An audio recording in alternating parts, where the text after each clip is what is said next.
सही डाइट, अपने हिसाब से जो दिमाग में आ रहा है वो कर रहे हो, वो नहीं।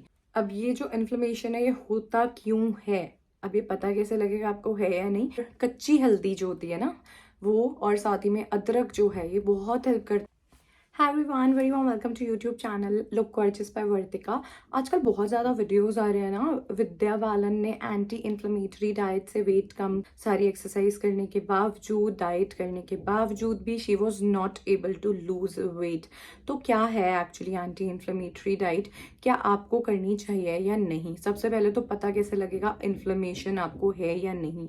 इन्फ्लेमेशन होता क्या है, कभी चोट लगी, कुछ हुआ, थोड़ा सूज जाता है, ठीक है, वो हो गया बाहरी इन्फ्लेमेशन। अब जो बॉडी के अंदर वाली इन्फ्लेमेशन होती है वो होती है सेलुलर लेवल पर इन्फ्लेमेशन।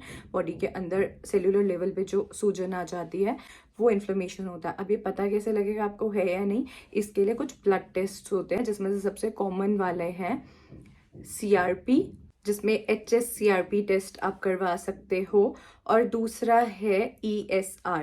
ठीक है, इन्हें आप जब चेक करवाओगे तो अगर ये ज़्यादा आ रहे हैं जो normal recommended values of lab हैं उनसे, तो यानी कि आपकी बॉडी में इन्फ्लेमेशन है। और उसमें भी ये ऐसा ना हो कि बॉर्डर लाइन पे हो, ये आपके कम होने चाहिए, ऑन द लोअर साइड होने चाहिए। एंड दिस आप किसी भी एंडोक्राइनोलॉजिस्ट से चेक करवा सकते हो फिर अपने रिपोर्ट्स, अगर आपको सही नहीं लगते हैं तो, या फिर आप एंडोक्राइनोलॉजिस्ट से कंसल्टेशन लेकर के भी फिर ये टेस्ट करवा सकते हो। बेसिक टेस्ट है, कोई भी लैब ब्लड टेस्ट ये कर देगी।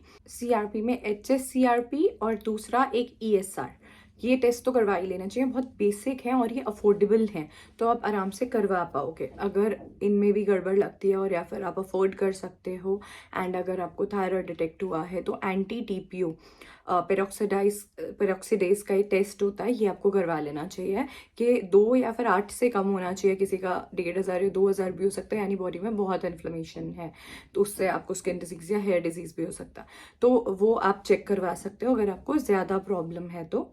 एंड कुछ बेसिक टेस्ट और भी है, जैसे फास्टिंग इंसुलिन है या फिर इंसुलिन रेजिस्टेंस है, ये भी आपको चेक करवा लेने चाहिए हैं, क्योंकि अगर ये भी थोड़े ज़्यादा है ना तो यानी बॉडी में थोड़ा इन्फ्लेमेशन होने के चांसेस हो सकते हैं, थोड़ा कोरिलेशन रहता है। इसी में फिर एंटी थायराइड ग्लोबुलिन टेस्ट भी एक होता है, वो फर्दर आगे जाकर के, एंड विच इज़ थोड़ा ज़्यादा एक्सपेंसिव। आपका जो HSCRP का ब्लड रिपोर्ट आएगा वो 1 mg पर लीटर से ज़्यादा नहीं होना चाहिए, चाहे 5 mg तक अलाउड है, पर 1 mg पर लीटर से ज़्यादा नहीं होना चाहिए, ठीक है, अदरवाइज इन्फ्लेमेशन होने के चांसेस हैं बॉडी में। इवन इफ अगर आपको डायबिटीज़ नहीं है लेकिन आपका फास्टिंग इंसुलिन ज़्यादा आ रहा है, तो यानी आपको इन्फ्लेमेशन होने के चांसेस हैं। 10 MIU पर लीटर से अगर ज़्यादा है तो, एंड प्रॉपर वैल्यूज़ के लिए आप अच्छे एंडोक्राइनोलॉजिस्ट से कंसल्ट कर सकते हैं। ESR आपका 20 mm पर HR से ज़्यादा नहीं आना चाहिए। और वैसे आपको कैसे पता लग सकता है आपको इन्फ्लेमेशन है? अगर आपको क्रॉनिक इन्फ्लेमेशन है तो अगर आप राइट ट्रैक पे हो, सही से डाइट फॉलो कर रहे हो, सही डाइट, अपने हिसाब से जो दिमाग में आ रहा है वो कर रहे हो, वो नहीं, जो एक्चुअली राइट डाइट होती है, एंड हर किसी को नहीं होती नॉलेज, तो आप न्यूट्रिशनिस्ट से या डाइटिशियन से भी कंसल्ट कर सकते हो। और वो आप अच्छी एक डाइट फॉलो करते हो, अपने कैलोरी डेफिसिट में खा रहे हो, एक्सरसाइज कर रहे हो, उसके बाद भी वेट लॉस नहीं हो रहा आपका, तो यानी इन्फ्लेमेशन हो सकती है, ज़रूरी नहीं है हो, बट हो सकती है। और अगर क्रॉनिक इन्फ्लेमेशन है तो आपको थायराइड हो सकता है, कैंसर हो सकता है। अगर आपको क्रॉनिक इन्फ्लेमेशन है तो आपका हार्मोनल इम्बैलेंस होने के बहुत हाई चांसेस रहते हैं। आपका जो कॉर्टिसोल हार्मोन है, स्ट्रेस वाला है, उसके वैल्यूज आ पाएंगे आपके रिपोर्ट्स में, आपका स्ट्रेस लेवल काफी हाई हो सकता है, आपको इंसुलिन रेसिस्टेंस हो सकती है, आपको ब्लोटिंग बहुत ज्यादा रह सकती है, आपको वाटर रिटेंशन हो सकता है। अब ये जो इन्फ्लेमेशन है ये होता क्यों है? ये किसी इन्फेक्शन के थ्रू कभी आपका इम्यून सिस्टम जो है वो ट्रिगर हो गया हो, ऐसा हो सकता है, और फिर वो रह ही गया हो बॉडी के अंदर। या किसी को कैंसर हो, या फिर थायराइड हो, या फिर थायराइड में जब एंटी TPO हाई होता है, फ्री रेडिकल्स घूम रहे होते हैं बॉडी में, यानी कि हाशिमोटो वो हो किसी को, आर्थराइटिस, हार्ट डिजीज, कैंसर, इनसे किसी से भी इन्फ्लेमेशन आपको हो सकती है।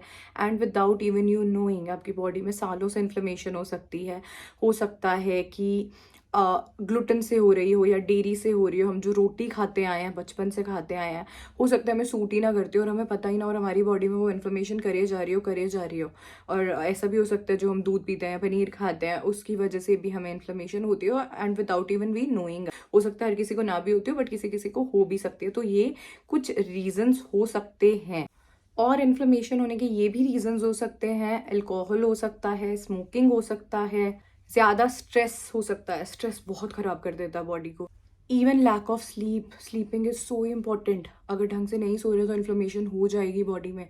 मेरे साथ तो ये हो रहा है, मैं पिछले 2-3 रात से ठीक से नहीं सो पा रही हूँ। भाई मेरी बैंड बजी पड़ी है, I am not able to work, I am not able to work out properly, मेरे से हो नहीं रही हैं चीज़ें, मैं ठीक से फंक्शन नहीं कर पाती। मैं इतनी मुश्किल से आज रेडी होकर वीडियो शूट कर रही हूँ बिकॉज बहुत इंपॉर्टेंट है और भी मुझे कुछ काम है, बट डिफिकल्ट हो जाता है। तो sleep is very important for you to lose weight, for you to function properly, ताकि आपको इन्फ्लेमेशन ना हो। तो sleeping plays a very vital role in our lifes. Inflammation को कम करना है ना अगर, तो कुछ बहुत इंपॉर्टेंट फूड्स हैं हमारे पास जो बहुत अच्छे से इन्फ्लेमेशन को कम करने में हेल्प करते हैं। जैसे कि ग्रीन टी है, चिया सीड्स हैं, ब्लूबेरीज हैं। Blueberries are a very good source, but हाँ एक्सपेंसिव आती है इंडिया में काफ़ी। तो सेकेंड ऑप्शन है स्ट्रॉबेरीज। स्पेशली जब लोकल सीजनल हो तो डेफिनेटली स्ट्रॉबेरीज खानी ही चाहिए बिकॉज उनमें एंटीऑक्सीडेंट्स होते हैं काफ़ी हाई मात्रा में, और एंटीऑक्सीडेंट्स हमारे बॉडी के फ्री रेडिकल्स को निकालने में हेल्प करती है। फ्री रेडिकल्स जो खराब करते हैं हमारी बॉडी को और इन्फ्लेमेशन करते हैं, उन्हें हटाने में हेल्प करते हैं। अब एंटी इन्फ्लेमेटरी डाइट में हमें प्रीबायोटिक्स ऐड करने चाहिए हैं। प्रीबायोटिक्स हमारे खाने में काफ़ी होते हैं, नॉन स्टार्ची वेजिटेबल्स में तो बहुत होते हैं और हम इंडियंस मोस्टली खाते हैं काफ़ी सारी सब्जियां। तो प्रीबायोटिक्स इतना ज़्यादा बड़ा मुझे इशू नहीं लगता, बट प्रोबायोटिक डेफिनेटली बहुत बड़ा इशू है। तो good bacteria is very important in our gut. Probiotics के लिए एक तो सबसे अच्छी चीज़ होती है योगर्ट। अगर आपको डेयरी सूट करता है, आपको डेयरी से इन्फ्लेमेशन नहीं है, तो आप योगर्ट ले सकते हो। बट अगर डेयरी अवॉइड करके आप ट्राई करना चाहते हो तो डेयरी फ्री योगर्ट्स भी आते हैं। एंड मेरे लिए तो मैं जो अपना प्रोबायोटिक लेती हूँ अपनी वेट लॉस जर्नी में, मैं कांजी पीती हूँ, which is very easy to make. आपको गाजर काली वाली लेनी है या चुकंदर लेना है, सरसों राई उसको कूटना है और उसको पानी में थोड़ा नमक, काली मिर्च, काला नमक ये सब ऐड करके 4 दिन धूप लगवानी है और फिर 4-5 दिन में कंज्यूम कर लेना। एंड फिर जैसे ही वो खत्म होता है उसके पहले ही आप नया बैच अपना बना के रख सकते हो। So probiotics helps a lot in weight loss. ठीक है, हमें अच्छे से minerals, vitamin, protein, fibre, carbs, fat, probiotics, water सब कुछ चाहिए होता है अपने वेट लॉस के लिए in general. Also turmeric, ginger, कच्ची हल्दी जो होती है ना वो, और साथ ही में अदरक जो है, ये बहुत हेल्प करता है इन्फ्लेमेशन को कम करने में। तो इसे अपने फूड्स में हमें डेफिनेटली इंक्लूड करना चाहिए। मोस्टली हम अपने खाने में करते हैं, बट हम पाउडर वाली हल्दी करते हैं। उससे बेटर रहेगा अगर हम कच्ची हल्दी और अदरक को हमेशा अपने खाने में इंक्लूड करें, या फिर इसकी हम चाय बना के भी एज इन पानी में उबाल करके इसको अच्छे से वो भी पी सकते हैं first thing in the morning. It is gonna help a lot inflammation को कम करने में। हमें अच्छी क्वालिटी का प्रोटीन और फैट डेफिनेटली चाहिए अपने डाइट में इन्फ्लेमेशन को कम करने के लिए। जब आप कच्ची हल्दी ले रहे हो ना, उसके साथ में काली मिर्च लेना बहुत ज़रूरी है। अदरवाइज उसका जो कच्ची हल्दी का करक्यूमिन है वो आप एब्जॉर्ब नहीं कर पाएगी आपकी बॉडी। पेपराइन होता है जो ब्लैक पेपर में, वो हेल्प करता है करक्यूमिन को एब्जॉर्ब करने में। तो हल्दी के साथ काली मिर्च इज़ वेरी इंपॉर्टेंट। हाइड्रेशन बहुत इंपॉर्टेंट है। पूरे दिन में 8 से 10 ग्लास पानी पीना is very important. Lemon water भी आप ले सकते हो because it helps in a better digestion and toxins को रिमूव करता है बॉडी से। And if it suits you, हर किसी को प्लेन लेमन वाटर नहीं सूट करता। जो एप्पल्स होते हैं ना, एप्पल का आजकल हम लोग स्किन उतार देते हैं कि इस पे पेस्टिसाइड होगा या नहीं खाना है कुछ, उसे अच्छे से रगड़ रगड़ के धो। वेजिटेबल वॉशेस भी आते हैं। एप्पल की skin is very good for inflammation को कम करना। अब विद्या बालन के केस में ऐसा हुआ कि घिया को, लौकी को उन्होंने रिड्यूस करा, मतलब हटा दिया अपने डाइट से, एलिमिनेट कर दिया। तो उन्हें इन्फ्लेमेशन कम होने में हेल्प मिली बिकॉज उन्हें पता ही नहीं था कि ये उन्हें सूट नहीं करता है। तो you can have some food allergy as well. अगर आपको किसी फूड से प्रॉब्लम है और आपको पता ही नहीं है तो आपकी बॉडी में उसके थ्रू इन्फ्लेमेशन हो सकता है। तो ये बहुत इंडिविजुअल चीज़ है, सबकी बॉडी अलग अलग तरीके से काम करती है। You need to follow anti inflammatory and this elimination diet only अगर आपको इन्फ्लेमेशन है। तो अदरवाइज इतना कॉम्प्रोमाइज फूड पे करने की लाइफ में ज़रूरत नहीं है। In general yes, healthy eating is very much important, वो करना चाहिए। बट हाँ, अगर आपको लगता है इन्फ्लेमेशन है तो एक बार एंटी इन्फ्लेमेटरी डाइट ट्राई करके ज़रूर देख लो। अगर आपको सूट कर जाता है, आपको बहुत अच्छे रिजल्ट्स मिलने लग जाते हैं, आप एनर्जेटिक फील करते हो, आपकी बॉडी सही होने लगती है, आपका वेट कम होने लगता है, आप सही से चीज़ें मतलब आपकी हो रही हैं, तो यानी हो सकता है आपको किसी ना किसी आपकी फूड या ईटिंग हैबिट से इन्फ्लेमेशन हो। अब बात कर लेते हैं कि इन्फ्लेमेशन हमें कौन से खाने की चीज़ों से होता है जिनको हमें अवॉइड करना चाहिए। ऑल्सो देन आप अपने अकॉर्डिंग अपना एक डाइट चार्ट भी बना सकते हो, और मैं भी एक सैम्पल डाइट चार्ट आपके साथ में शेयर कर देती हूँ। सबसे पहले तो cut the obvious, refined sugar, all everyone knows it is not good for you. आपके वेट लॉस के लिए तो बिल्कुल भी अच्छा नहीं है, plus it causes a lot of inflammation.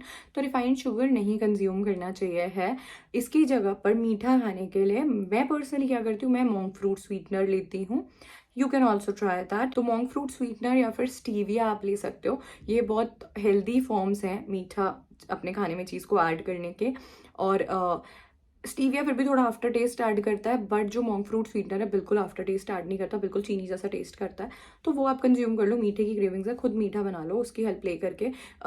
तो that is gonna help you a lot. मैंने अपना मीठा काफ़ी कम करा है उसकी वजह से, तो मुझे तो सही रहता है। फ्राइड फूड ऑब्वियसली नहीं खाना है, इतना ज़्यादा ऑयल कंज्यूम हो जाता है ना। एक छोटे से स्प्रिंग रोल में एक तो 160 कैलोरीज होती हैं, प्लस इतना, और उसमें होती किसकी है, पूरे तेल की होती हैं। तो वो तेल आपकी बॉडी में इन्फ्लेमेशन करेगा। तो कुछ भी fried food is not good for you. बहुत वंस इन अ वाइल जितना मिनिमाइज कर सकते हो उसको कर दो। इन्फ्लेमेशन है तो आपको करना पड़ेगा कम। प्रोसेस्ड फूड, रिफाइंड फूड बिल्कुल सही नहीं है आपके लिए। बहुत प्रिजर्वेटिव्स, केमिकल्स, बहुत कुछ उसमें ऐड होता है जो आपकी बॉडी बर्बाद कर देगा। ठीक है, वेट लॉस तो हो जाता है तो अपनी कैलोरी डेफिसिट में अगर हम खा रहे हैं तो, बट सारा कुछ हार्म करेगा ना आपको। जंक फूड है, चाहे वो रिफाइंड फूड है, प्रोसेस्ड फूड है, पैकेट से निकली हुई चीज़ें जो होती है ना, प्रोसेस्ड होती हैं, नहीं होती है हमारी बॉडी के लिए सही। इन्फ्लेमेशन कॉज करती हैं बहुत ज़्यादा। देन बात आती है ग्लूटेन की। अब I am not someone who is against roti, suji, इन चीज़ों के मैं अगेंस्ट नहीं हूँ। रोटी हो गया, आटा हो गया, मैदा हो गया, सूजी हो गया, बट इनमें ग्लूटेन है। और विद टाइम ह्यूमंस ने जेनेटिकली इन चीज़ों को मॉडिफाई कर दिया है, जिसकी वजह से अभी हमारी बॉडी को पहले की तरह नहीं सूट करते। पहले के लोगों को करता था ना, हमारे मम्मी पापा को, उनको तो कोई नहीं ऐसे सब बीमारियां थी, इन्फ्लेमेशन वगैरह था। तो और हर किसी को आज की डेट में भी नहीं है, तो जिसको कोई दिक्कत नहीं है खाओ यार, कोई दिक्कत थोड़ी है। बट अगर आपको इन्फ्लेमेशन है, एक बार ट्राई करके देखना, 1-2 महीने के लिए रोटी को कट करके देखना कैसा रहता है, सूजी और रोटी हटा के। बहुत ऑप्शंस है हमारे पास। हम चावल खा सकते हैं, ब्राउन राइस खा सकते हैं, ज्वार, रागी, बाजरा, मक्की का आटा। There are so many options जो आप अपनी डाइट में ले सकते हो। आपको रोटी कोई ऐसे नहीं इतना मिस आउट होने वाली है। ब्रेकफास्ट में आप बेसन का चीला खा सकते हो, उबले अंडे खा सकते हो, इन्हीं रागी वगैरह के इनके चीले खा सकते हो, दाल चावल से बना डोसा खा सकते हो। There are so many option. Idli खा सकते हो ऐसी दाल चावल से बनी हुई। तो बहुत सारे आपको ऑप्शंस मिल जाएंगे। तो बेसिकली आपको एक बार ग्लूटेन कट करके ट्राई करके देखना, ठीक है। और इसके बाद डेयरी जो है, आप डेयरी कट करना भी ट्राई कर सकते हो। जो भी दूध है, बिकॉज आजकल इंजेक्शंस लगते हैं, जो आपके गाय भैंसों को फीड करवाया जाता है, वो जेनेटिकली मॉडिफाइड चारा हो सकता है, उन्हें बहुत ज़्यादा ग्लूटेन वाला खाना खिलाया हो सकता है, इसलिए वो दूध, इसलिए वो पनीर, इसलिए वो सब हार्म कर सकता है। तो ये हटाना पड़ेगा। थोड़ा सोया और कॉर्न भी कम करना चाहिए है। अब जो ये ऑयल्स होते हैं, कैनोला ऑयल है, सोया ऑयल है, कॉर्न ऑयल्स हैं, ये नहीं कंज्यूम करने चाहिए because they are high in omega 6, जिसकी वजह से कहीं ना कहीं ओमेगा 3 डिस्टर्ब हो रहा है, ओमेगा 3 कम मिल रहा है बॉडी को। तो ये आपके लिए नहीं सही है। आप हेल्दी फैट्स को अपने खाने में इंक्लूड करेंगे। You can add avocados to your diet. Olive oil आप कर सकते हैं, स्पेशली अगर आप बाहर रहते हैं, तो इंडिया में रहते हैं तो coconut oil is any day a better option. देसी घी भी आपके लिए काफ़ी अच्छा है। सबसे अच्छे एंटी इन्फ्लेमेटरी फूड्स की अगर मैं बात करती हूँ तो उसमें टर्मरिक, कर्क्यूमिन, जिंजर आता है। देन फैट्स के लिए ऑलिव ऑयल है, कोकोनट ऑयल है, एवोकाडोज हैं, नट्स के सीड हैं। ओमेगा 3 हमें चाहिए, ओमेगा 3 एंड 6 का बैलेंस चाहिए बेसिकली। लोकल ग्रीन्स, स्पेशली सर्दियों में हमें बहुत सारे ग्रीन्स मिलते हैं, मुझे तो पता भी नहीं याद होगा नाम, बट मेथी है, पालक है, पालक is very good for you, केल है, चार्ड है। बट हाँ, कुछ लोगों को स्पिनच सूट नहीं करता तो वो लोग स्पिनच नहीं ले सकते हैं। जिनको स्पिनच सूट करता तो उनके लिए it is going to be very helpful. जो भी सारी नॉन स्टार्ची कलरफुल वेजिटेबल्स है ना, वो सब इन्फ्लेमेशन कम करने में बहुत हेल्प करती हैं। अच्छी क्वालिटी का प्रोटीन डेफिनेटली बहुत ज़्यादा हेल्प करता है। अब अच्छी क्वालिटी का प्रोटीन क्या है, जो आपके एग्स में होता है, या फिर आपके कुछ फैटी फिश में, या फिर ट्यूना, सेरडाइन, सालमन, इन फिशेस में है, या फिर जो दाल में है, राजमा में है, छोले में है, चिकन में है, लीन मीट में है, जो चिकन ब्रेस्ट होती है, इनमें जो है अच्छी क्वालिटी का प्रोटीन है। तो ये सब भी बहुत हेल्प करेगा आपका इन्फ्लेमेशन कम करने के लिए। प्रोबायोटिक्स में हमारे पास किमची, सॉरक्रॉट, कंबूचा, ये सब चीज़ें हैं इंडिया में। मेरे को जो इजीली सबसे आसान और सिंपल ऑप्शन लगता है वो कांजी है। काली गाजर की हो, चाहे वो चुकंदर की कांजी हो, या चाहे दोनों को मिक्स करके कांजी बनाई जाए। खाली पेट पियोगे तो बहुत अच्छे प्रोबायोटिक्स ऐड करते हैं। अदरवाइज उनके सप्लीमेंट्स भी आते हैं, वो आप एंडोक्राइनोलॉजिस्ट से कंसल्ट करके ले सकते हो। एंडोक्राइनोलॉजिस्ट हार्मोन स्पेशलिस्ट वाले डॉक्टर्स होते हैं। स्ट्रेस को कम करना बहुत ज़रूरी है। हमें लगता है नहीं नहीं हम तो बहुत अच्छे से स्ट्रेस मैनेज कर रहे हैं, सब कुछ सही है, ऊपर ऊपर से सब कुछ सही फील हो रहा होता है, बट ऐसा ज़रूरी होता नहीं है। बॉडी में अंदर स्ट्रेस हो सकता है। फॉर दैट डीप ब्रीदिंग करना, मेडिटेशन करना is very helpful. Stress reducing वाली चीज़ें जो होती है वो करना इज़ वेरी इंपॉर्टेंट, वो आप करें। बहुत ज़्यादा हाई इंटेंसिटी एक्सरसाइजेज से इन्फ्लेमेशन हो सकती है। स्ट्रेंथ ट्रेनिंग और कार्डियो का बैलेंस करो, डू फन एक्टिविटीज़, तो वो आपको इन्फ्लेमेशन कम करने में हेल्प करेगा। जितना आप आराम से कर पाओ, बहुत खुद को स्ट्रेस दोगे तो वो इन्फ्लेमेशन बढ़ा सकता है। तो गो फॉर वॉक्स, थोड़ा बहुत स्ट्रेंथ ट्रेनिंग कर लिया, and you can dance if you like to, play basketball, volleyball, badminton, जो भी आपका मन करता है। पूरा दिन थोड़ा बस एक्टिव रहो, पढ़े मत रहो, सेडेंट्री लाइफस्टाइल या फिर ऐसे बैठे बैठे मत जॉब करो। थोड़ा हर 1 घंटे में 5 मिनट के लिए उठ जाओ, तो ये सब अच्छा रहेगा। अदरवाइज इन्फ्लेमेशन होती है बॉडी में। अब इन सारे पॉइंट्स को कंसिडर करके you can make your own diet chart. एक सैम्पल डाइट चार्ट मैं आपको प्रोवाइड कर सकती हूँ, वो मैं आपको नेक्स्ट वीडियो में दे देती हूँ, तो वो आप चेकआउट कर लेना। लिंक मैं आपके लिए डिस्क्रिप्शन बॉक्स और पिन कमेंट में दे दूंगी। Thank you so much for watching. Video helpful लगे तो please do like and share it with your friends and family, ताकि उन्हें भी हेल्प मिल पाए। Subscribe to look gorgeous Vartika for more such videos.